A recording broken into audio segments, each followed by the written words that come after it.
Books on Tape presents The Genome War, How Craig Venter Tried to Capture the Code of Life and Save the World, by James Shreeve. Read by Grover Gardner. Prologue.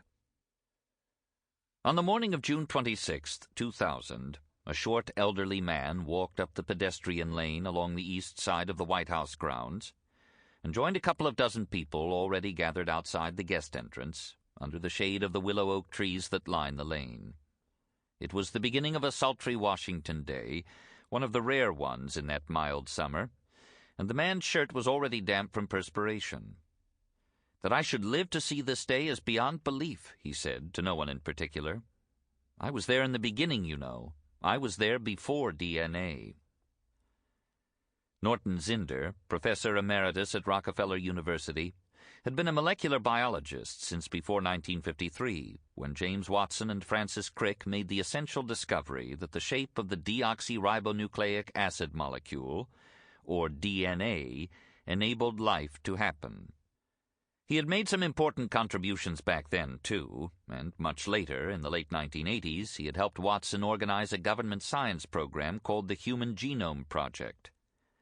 Its goal was to reveal the innermost secret of life, the entire code, spelled out in the language of DNA, for the construction and maintenance of a human being.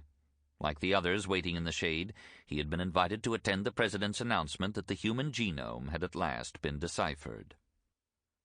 Zinder's gratitude for having lived until this June day was not entirely rhetorical. He had recently suffered a stroke. While he was recovering, he had tried to mediate a globally watched conflict that had very nearly turned the Human Genome Project into the uttermost embarrassment in science and was well beyond his ability to resolve. But the attempt had wrenched sleep from him, and for several weeks he had felt as if he were living on Valium. He was afraid another stroke would kill him before he could see the end of what he had helped begin.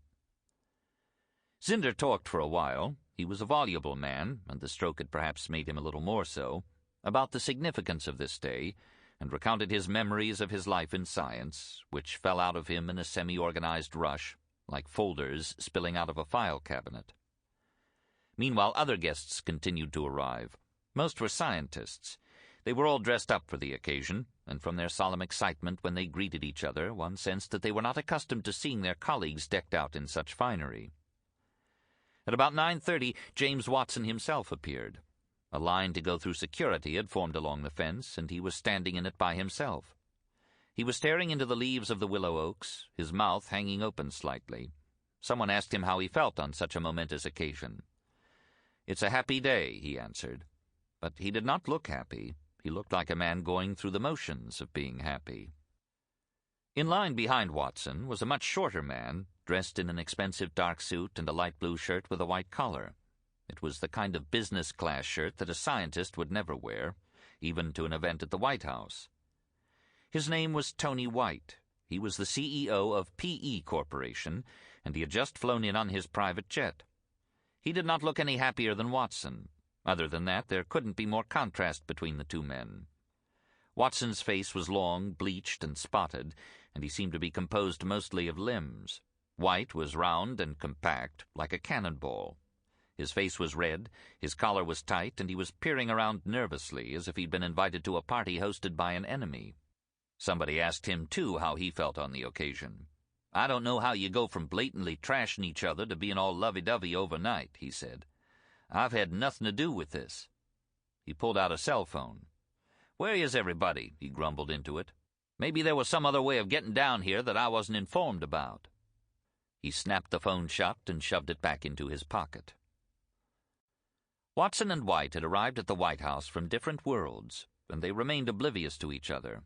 They existed on either side of a wall that has traditionally divided science into two camps.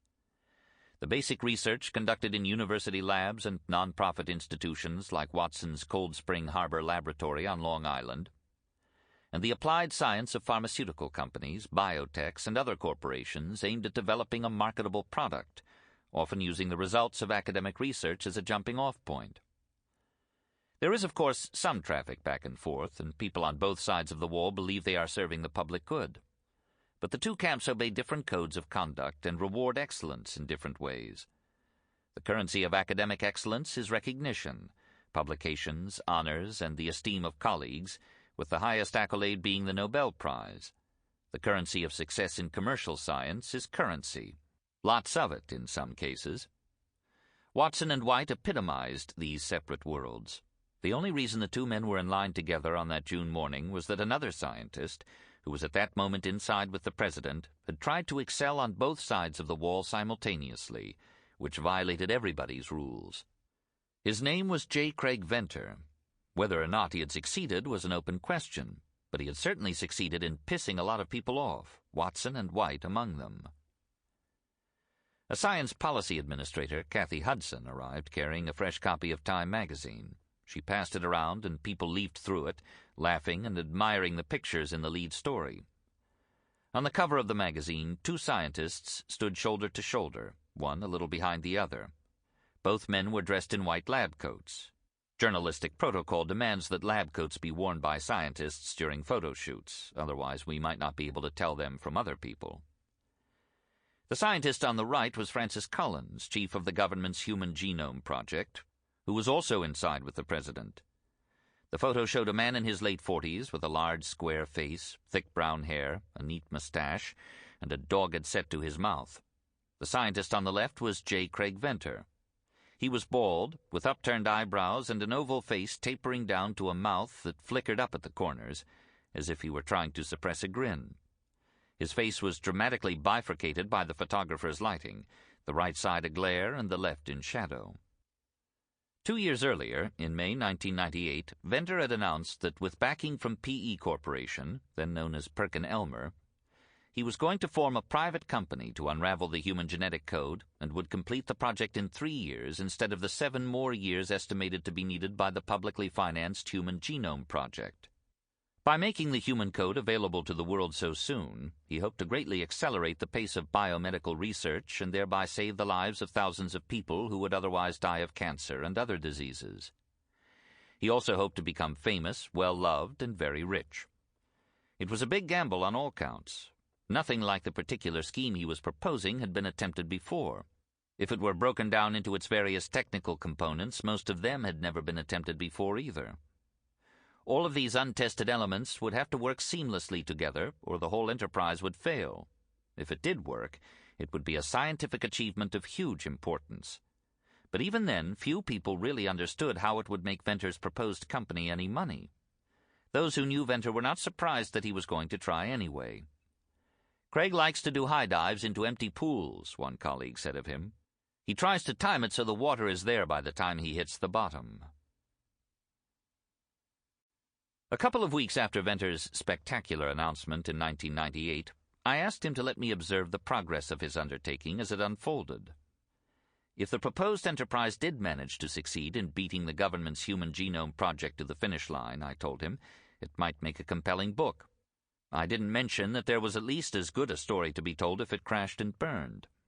At the time of his announcement, Venter was president of a non-profit research group in Rockville, Maryland, called the Institute for Genomic Research, TIGR, or TIGER, which he had founded in 1992 and which was dedicated to pure science. The company he was organizing to carry out the new project would not be. Simply by announcing his intentions, in fact, he had thrown down a gauntlet to perhaps the greatest concerted undertaking in the history of academic science, an endeavor that was universally regarded to be true and good.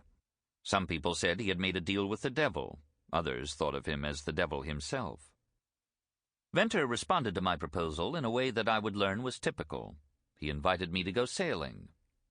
He owned a yacht named Sorcerer and asked if I'd like to join him and some friends for a weekend race off the coast of Nantucket. He told me to meet him at the Montgomery County Air Park in Gaithersburg, where a chartered plane would fly us up to the island. I was waiting for him when a beefy blue SUV drove up, bearing the license plate Tiger 2. Venter tumbled out and beamed at me, a brow-lifting, eye-brightening grin that did look just a trifle satanic. There wasn't any malevolence in the expression, but the irrepressible delight in his smile, and the way it sharply lifted his eyebrows and the lines about his eyes, gave his face a netherworldly impishness, as if our meeting there on the tarmac, the plane noisily revving up, were a prelude to some disobedient romp of mischief. He was bald as the Sample complete. Ready to continue?